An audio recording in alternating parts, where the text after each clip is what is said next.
Welcome to the fourth topic of Indian polity. इस PYQ analysis में हम ये देखेंगे कि फंडामेंटल राइट्स में what is important and what is not. What do the previous year questions tell us about the importance and priority list for finishing this topic. आपको irrelevant चीजें नहीं पढ़नी, गलत चीजें ज्यादा पढ़ना और करेक्ट चीजें कम पढ़ना, ये गलती बिल्कुल भी नहीं करनी है। ये करने के लिए पीवाईक्यूज को यहाँ पे ढंग से एनालाइज किया गया है। इसी डॉक्यूमेंट में आपको सारे पीवाईक्यूज भी मिल जाएंगे, इनका एनालिसिस भी मिल जाएगा एंड ढंग से आपको बताया जाएगा कि स्ट्रैटेजी क्या होनी चाहिए आपकी ये पढ़ने के लिए।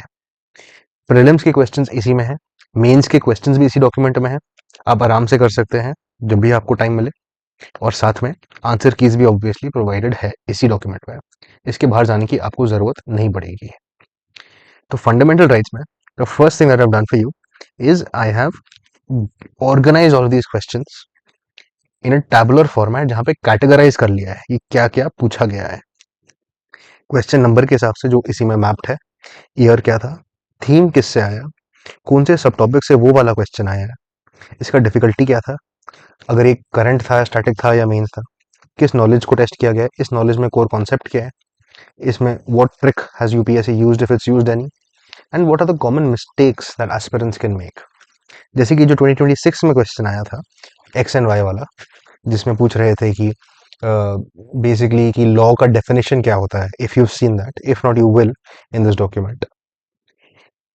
The debate is whether or not custom is part of law, and that is the simplest mistake that people make. If you have not read article 13, उसका बेयर एक्ट या उसके बारे में, you will in general assume that customs are not included because the law must be codified or given by the legislation. But अगर आपने बस basics of polity भी पढ़ा होता तो आपको मालूम होता कि कस्टम इंक्लूडेड है as long as it carries the force of law. ये बेसिक चीजें आपको इंश्योर करना है कि आप ऐसे गलतियां ना करें by making your basics and fundamentals very strong. ये आप आपके टाइम में ढंग से you can go through this after you solve the questions और while solving the questions. Let's come to what does this categorisation analysis tell us, कि आपके focus के बारे में, आपको टाइम कैसे बचाना है और ज्यादा कैसे पढ़ना है। पहली बात तो 30 इयर्स में 36 क्वेश्चंस आए हैं, but 18 of these questions came in the last decade. If they came in the last decade, what this means is that इसका भी इंपॉर्टेंस बढ़ते ही जा रहा है। सो फंडामेंटल राइट से you can expect more and more questions. For example ये देखो, आप सेम चीज है ईयर ऑन ईयर के बारे में। सम ईयर 3 क्वेश्चंस भी आए हैं, जनरली 2 क्वेश्चंस तो आ ही जाते हैं। इट इज रेयरली कभी कभी सिंगल वन क्वेश्चन आता है, but almost every year at least एक क्वेश्चन तो आ रहा है since the last year. So this is very very very important for prelims specially and even for mains. Basic आपका थीम डिस्ट्रीब्यूशन देखते हैं हम पहले। इसका थीम डिस्ट्रीब्यूशन देख के ये समझ में आ रहा है हमको कि एक तो आपको इक्वालिटी ढंग से पढ़नी है, उसके बाद आर्टिकल 21, इक्वालिटी मतलब ये हो गया, article 14 to 18। Religion and minorities पढ़नी है, एनफोर्समेंट एंड रिट्स को पढ़ना है ढंग से। ये जो बाकी फ्रेमवर्क्स है, this would basically include things like what are the rights outside of part 3, fundamental rights में स्टेट का क्या डेफिनेशन है, लॉ का क्या मतलब होता है, वैसे चीजें। Rights against exploitation, article 19, and fundamental rights, fundamental duties और डीपीएसपी में फर्क, कि कौन सा चीज किस में आता है। ये आपको ऑब्वियसली बाकी चीजें पढ़ के और क्लियर होंगे। The reason this is interesting is, आप देख रहे होंगे कि आर्टिकल 19 से ज्यादा क्वेश्चंस नहीं आए हैं। प्रीलिम्स में आर्टिकल 19 से इन जनरल कम क्वेश्चंस ही आते हैं, बट हम इसमें we spend a disproportionate amount of time only because it seems like it has a lot of things. Article 19 itself has 6 rights. इसलिए पीवाईक्यूज देख के भी understand how to be smart about this. इस themes के अंदर अब given you what the recurring concepts are, so that आप और स्पेसिफिकली पढ़ सकते हैं। जैसे कि ये 21 पे क्वेश्चंस तो आते हैं, बट डिराइव्ड राइट्स जैसे प्राइवेसी, काफी सारे क्वेश्चंस आ रहे हैं यहीं से। मतलब आर्टिकल 21 जब आप पढ़ रहे हैं, आपको डिराइव्ड राइट्स में फोकस करना है। For example, recently the Supreme Court said that the right to walk on a self demarcated footpath is a fundamental right through Article 21 and also Article 19. ये बेसिक चीज है. अगर कुछ ऐसे बना है recently, then it becomes very important. क्योंकि privacy को 3 बार पूछा गया है एज ए डायरेक्ट राइट, 2018 में, 2021 में एंड 2024 में. So is it not possible that अगली बार राइट टू वॉक पे क्वेश्चन आ जाए? Now tomorrow some other right may be included, and that right is also very important. ऐसे ही माइनॉरिटीज वगैरह ये सब आप खुद भी देख सकते हैं अपने हिसाब से. राइट टू वॉक का यही फंडा था कि article 19(1)(d), article 19(1)(d) and 21 के थ्रू हो जाता है. नेक्स्ट कम्स इसका concept network. Once again, just like the basics of polity, you cannot really answer all of these questions unless you're also a little familiar with the other topics of polity. Fundamental rights is pretty much linked to everything, like DPSPs and fundamental duties, judiciary हो गया, amendments हो गया, concept of federalism हो गया. इसकी खास बात ये भी है, आप ये क्वेश्चन भी कभी कभी आंसर कर लेंगे without, even if you don't remember them thoroughly, if your fundamental rights is sorted. This brings us to what our coverage should be. इसमें हम पहले ये देखते हैं कि सबसे ज्यादा क्या पूछा जाता है. Equality and classification, article 21, derived rights. Minorities का आर्टिकल 30, रिट्स एंड एनफोर्समेंट. यही है बस, सबसे ज्यादा इंपॉर्टेंट आपके लिए यही है. This is your highest priority. इसके बाद you need to see about the rights against exploitation, property, article 300A, article 19. उसके बाद it still becomes important because ये मेंस में भी पूछा जाता है ढंग से, and a lot of your understanding comes for answering questions by knowing that this so and so concept does not come under article 19, it comes under some other article like 21. Rights outside part 3. इसके बाद this is your most important thing. ये जो rarely tested and जो never tested so far है, these things are actually more important for your mains. You should know these concepts so that if it's ever mentioned in the question, you are not left blank, you know what it means. Secondly, just like basics of polity, these are very good fodder material for your value addition. Basic काम इसका यही है. इसके through you can look at the predicted questions. These predicted questions are basically based on what has been asked and what is overdue. मतलब अगर कुछ पूछा गया है in the last say 10 years but last 5 years में कम आया है, तो overdue है वो. पहले बहुत रेगुलरली पूछा जाता था, अभी रिसेंटली आया नहीं है, तो that is overdue and hence important. Secondly, something is repeated multiple times, of course it's important. I would recommend कि आप इसको ऐसे कैसे पढ़ना है. अब आपका फंडामेंटल राइट्स जब पढ़ रहे हो, सब कुछ कवर कर रहे हो, उसके बाद just go through this. It should basically make sense to you. You should know that these are also your high priority areas.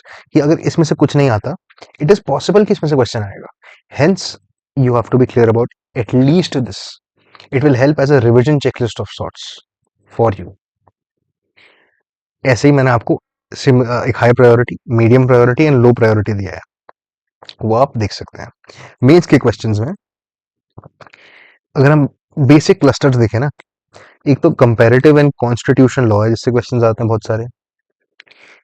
उसके बाद से आर्टिकल 19 पे, आर्टिकल 21 पे, इक्वालिटी, बेसिकली जेंडर जस्टिस, काफी सारे क्वेश्चंस आते हैं. एंड जो राइट्स के रिलेटेड बॉडीज है, स्टैट्यूट्स है, वो सब.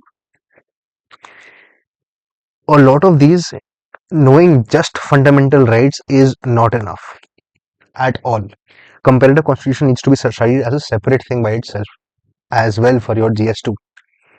But a lot of your fodder material, a lot of your points, a lot of your information comes from fundamental rights.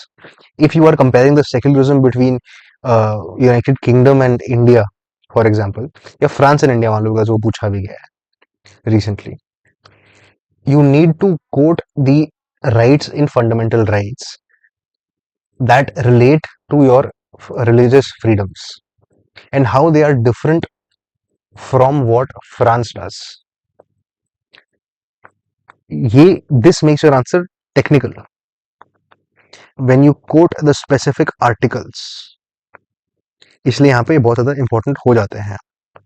अब तो वैलिडेशन तो आप समझ ही गए होंगे कि हर जगह काम आता है। These are questions beyond the 20 questions in mains जो पूछे गए हैं। जैसे यहाँ पे प्रीलिम्स के क्वेश्चंस है, इसके बाद मैंने आपको मेंस के क्वेश्चंस भी दिए हैं। So I was talking about this question, France का।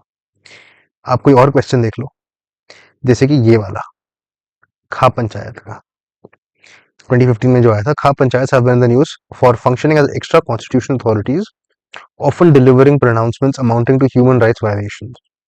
Discuss critically the actions taken by the legislative, executive, and judiciary to set things right in this regard.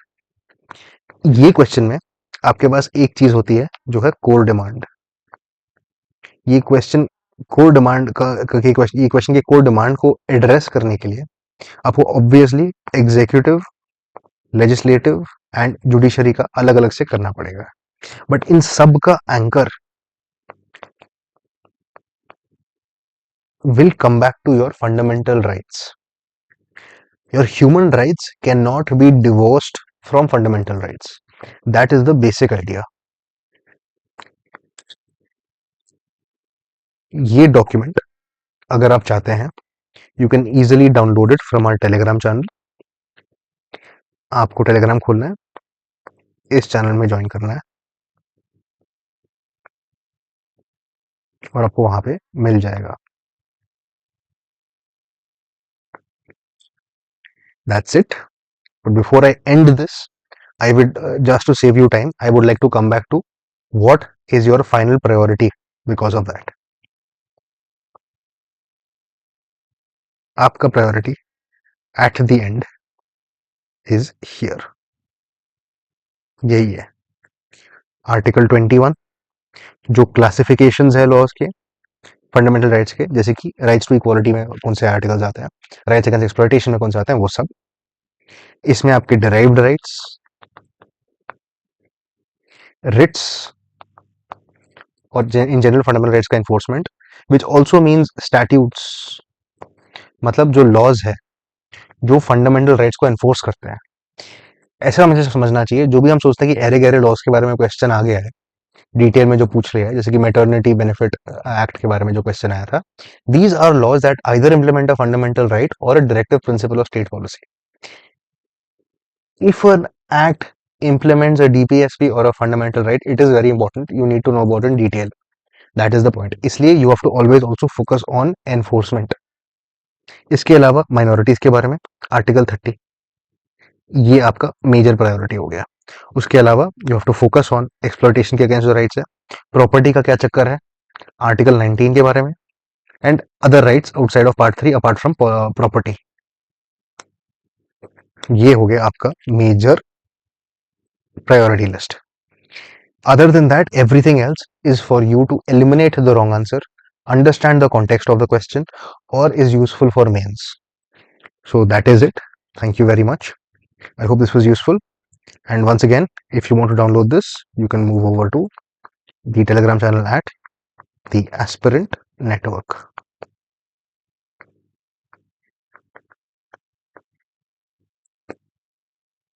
All right. Thank you. All the best.